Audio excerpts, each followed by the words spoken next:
Hey, have you guys seen Omegon lately? Yeah, he took a sip. He took it out to, I don't know, somewhere in the deep quadrants. I think I got an alert from it, though. I think he might have been attacked. Oh, really? What, hang on a second. Which ship did he take? I mean, we've only got so many, that are functional. He took the one that we stripped all the paint off of. You know, that British one with all the weird angles and the strange tubing and that hole that they keep ending up in your pocket. I don't know what it's very British. He took the one with his name on it. I understand that, but that was kind of a joke. Oh. Wait a second. Does he realize that it's a submarine? Well, sure. He took it because it was a submarine, and he's from underwater, so that all makes kind of sense, doesn't it? Think about it. It'll come to you. Uh-oh. Wait a minute. A submarine's meant to keep water out. Ugh. Idiot. Oh, balls.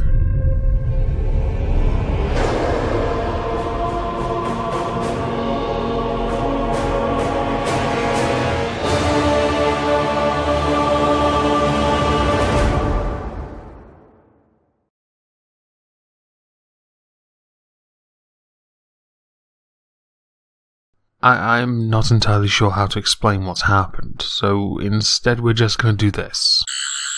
You can't be a feminist and be wearing that. Excuse me, Islam to me is the most feminist religion. Go back to your own country. Did not get anything you just said. Islam is so oppressive. I don't know what Islam you've been talking about. Well, if I had to hazard a guess, it would be the type of Islam the majority of Muslims believe in.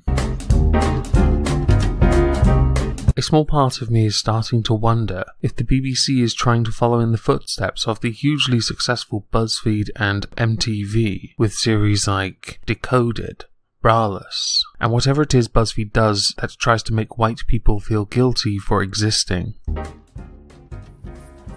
Are you a ninja? Do you want me to show you what a ninja does? Respectfully, I'm going to decline, and I'm also going to point out to you that you have already failed as a ninja because I can already see you. I think it's more offensive to actual ninjas. I tend to agree with you. As what I was led to believe as a child, most ninjas wore whatever they had to wear to blend in so they could get the job done. I don't think you wear the burqa for the same reason. I have been called ninja many a time. Because we have no skills at all. But I do take kickboxing. I wish I would. It'd be so sick, innit? Much like other videos the BBC has put out on the subject of things not to say to and then that group, I don't understand how this is something you shouldn't say to someone who wears a burqa. It comes across as a bit of a joke, so I don't see it as a problem. Okay, are you being forced to wear that? This question is somewhat ambiguous. In my country the answer would be for the most part no, but it could be considered yes depending on the family that they belong to or the city they live in. This also would apply to Muslim majority nations depending on the type of Muslim nation they are, but also whether or not that town, city or country is occupied or controlled by a terrorist organization. Proof of this would be people who have managed to flee such terrorist organizations or cities or towns occupied by those, burning their burqas as a mark of their freedom, because the burqa to them means oppression. Now I wonder what your reaction will be. Oh yeah? I think that's a common question. Yeah. And what is your answer? Your reactions are one thing, but I would very much like to know if you're made to wear them, or whether they are, like the hijab to you, a personal choice. And I like curiosity, that's a nice thing, but the element of ignorance just really winds me up. It's so much better to just say, oh, why do you wear that? Open questions are beautiful. Ignorance, perhaps, but I guess it comes down to whether or not what you're wearing is normal within the country you live in, as in what the majority of people would wear in that country. You can't hide behind the word modesty forever, after all, and that word will undoubtedly come up at some point. Now, to answer the second lady who was not wearing the full face veil, heretic. In all seriousness, while it would be okay to suggest what they ask instead, you have not answered the original question, which you could answer first and then make the suggestion rather than policing what someone says to you. I'm not sure any of you are going to answer the question anyway. It's very typical of the BBC to not give specific answers to questions, but instead paint people who ask the questions as intolerant. Sometimes a blunt question needs to be asked, and there is no harm in that. Modesty is a really big part of our religion. I'm not sure what's modest about looking like a sentient bin liner. Hijab is basically like covering, right? We describe this as a niqab, the headscarf as a hijab, but what we both are wearing, the whole thing is called hijab. Nope. I think some women are actually having to fight to be able to wear it. And as earlier shown, quite a lot have to fight to be able to not wear it. Maybe you should think about those women, the ones who don't have any rights at all. Because what happens is people see Muslim women, and Muslim women in Sudan, Muslim women in Saudi, Muslim women in Nigeria, Muslim women in Canada. We're not a monolith culture. We're not. Why is it that we're all connected to the rest of the entire world and have to answer to the 1.6 billion Muslims in the world? 1.6 billion Muslims, probably more by now, with the procreation rates being rather high in so many countries, and not one can be held accountable to a higher power that isn't God or whoever else you believe in. For all I know, you could believe in Chuck E. Cheese. I just haven't read it yet. And the statement you make is a good enough reason to mention the complete lack of structure and how divisive the religion of Islam is, with so many different extremes acting in different ways, and no one to hold them to account for what they do because they believe if they just die in the name of their God, they're martyrs. The religion itself is toxic. But seriously though, if you believe in Chuck E. Cheese, you've got problems. Dear the BBC, straws clutching you. Yours, the Supreme Lord of Moist. You're so lucky you don't have to wear makeup. To be honest, yeah. I mean, I do wear makeup, you just can't see it. I never wear any makeup ever. Bring on the next question, this one is ridiculous. Okay, so I have actually heard this said before in my country, so I'm very much interested to see how each of these ladies answers the question, or statement. It's a statement, yes, statement. Go back to your own country. Oh, child, you didn't say that. Canada? I'm born here. Where am I going? I wouldn't have anywhere to go. The correct answer you should all give is mention the name of the country you were born in, as that is the name of the country you are from. If someone says go back to your country and you happen to be born in England, you're English. You may have heritage in other nations, of course you do.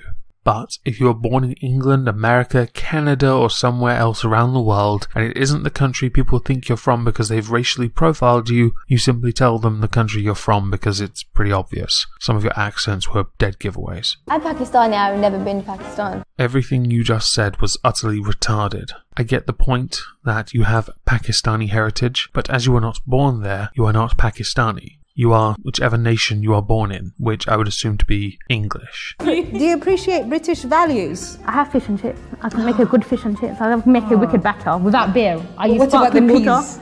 You've got to have No, green what about the peas. curry sauce? Now this is the single most important part of this entire video, talking about fish and chips. Now beer battered fish and chips is rather nice, but I personally prefer simply battered cod and chips. That way I can add whatever flavours I want to add to make it as delicious as I choose it to be with either condiments or not. I'm quite a simple person. Cod on its own is rather nice anyway, and I think you're missing out on something, and if you truly want to be a part of a culture, you should embrace the fact that we have beer, whiskey, rum, all the alcohols. They're all rather delicious. It's probably how I got here, drink driving and all.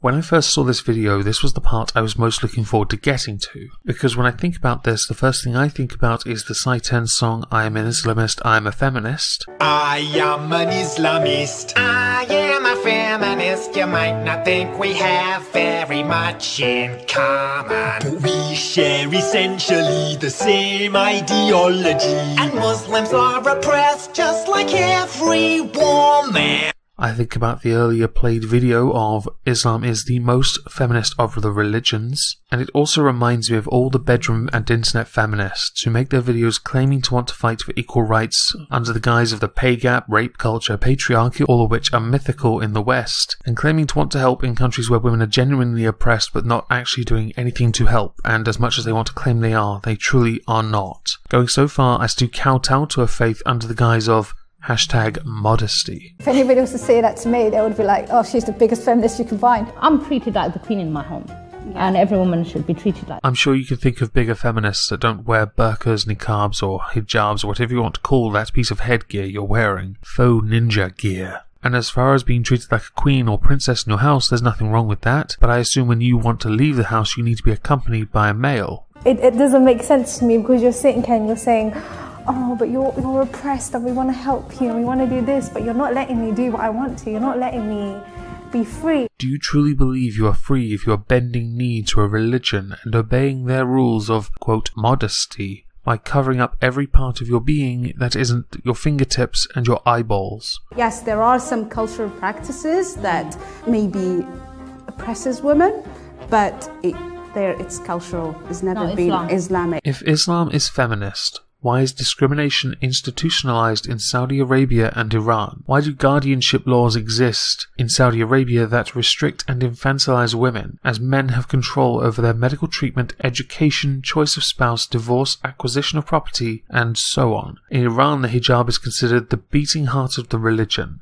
Showing hair in public is a criminal offence. According to Sharia law, polygamy as well as inequality in marriage, custody, inheritance, court testimony and compensation are lawful. Do I need to go on? If feminism is about a woman's right to make her own choices, then this is one of it. I think you've got the definition of choice wrong. Where you derive your choice is from modesty in your faith.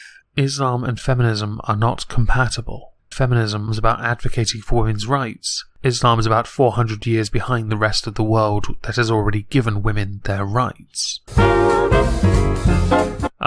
Skipping on to the really important hard-hitting questions I see, BBC. Glad to see my TV license money has gone to good use. As this, much like the rest of the questions in this video, are useless, I'm going to end this here. Thank you all for listening.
If you've gotten this far, I want to take the opportunity to thank those that helped me with the updates that you have seen today. Firstly, to Christina Prime, who made all the avatar stills that you have seen so far. There are more coming, including the onesie, of course. I'm not going to leave it behind. Second, to Undoomed, who made the introduction. It was very kind of him to do that at my request. Thirdly, I'd like to thank Curious Cucumber, who made the backdrop. This entire backdrop, which you will see more of in future videos as I use it for different positions, different types of videos.